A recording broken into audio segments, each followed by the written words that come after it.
In November 1938, the Nazi leadership in Germany organized a series of violent actions against Jewish citizens all across the country. German soldiers attacked the homes, synagogues, and businesses of Jews, and more than 30,000 Jewish men were taken to concentration camps. Those attacks are known as Kristallnacht, the night of broken glass, referring to the shattered glass on streets and sidewalks in the aftermath. It's often seen as the beginning of the Holocaust, the mass genocide of Jews and other minorities in Europe during World War II. Dayton resident Robert Kahn grew up in Germany and survived the Holocaust. Today, he is 95 years old and shared his memories of Kristallnacht with Community Voices producer Leo DeLuca. Robert Kahn says that by 1938, the Nazis had a tightening grip on his hometown of Mannheim, Germany. Jews lost the right to vote. They were banned from swimming pools and playgrounds. Jewish books were burned.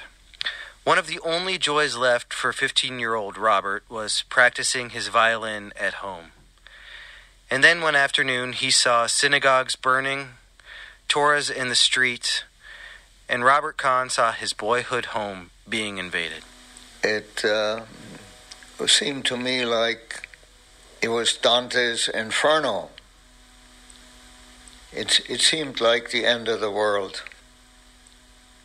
When I arrived at the home, my father was on the ground being beaten up by the Nazi hoodlums, and he was screaming, and I was unable to help him while the Nazis were beating him.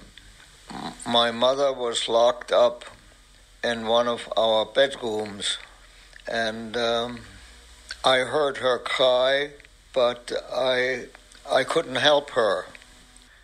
Robert was a burgeoning violinist at the time.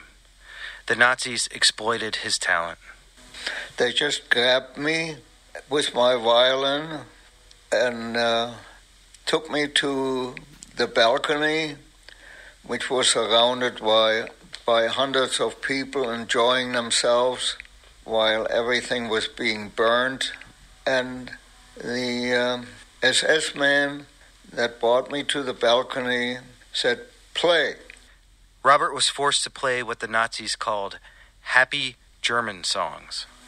Every time I finished playing one particular song, the SS man prodded me to play more. So that went on for some time,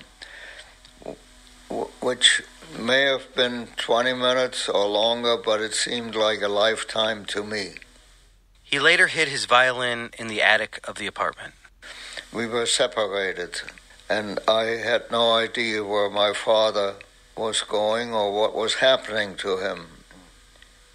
As a matter of fact, it took several days before I found out that my father was taken to Dachau concentration camp. Dachau, the first widely used Nazi concentration camp, was where more than 188,000 prisoners were incarcerated and upwards of 30,000 people killed.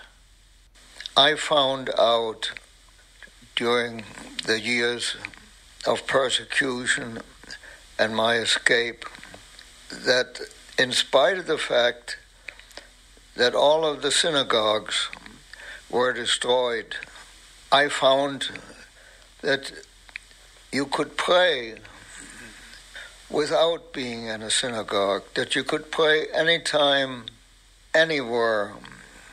Prayer was probably the only thing that kept me from giving up. Years later, Robert wrote to the janitor at his family's old Mannheim apartment, asking him to check the attic for his violin. He was reunited with the instrument, though he never played it again. It is now displayed at the National Museum of the U.S. Air Force. Robert Kahn thought one day, maybe, people would stop asking about his life. But they never have. The beauty is that from really nothing. I now have a wonderful family, a wonderful wife, children, grandchildren, and several great-grandchildren. Out of a complete chaos, I've been able to reconstruct a life that has meaning and has sustained me through 95 years. And I thank God Almighty for giving me this opportunity to be alive.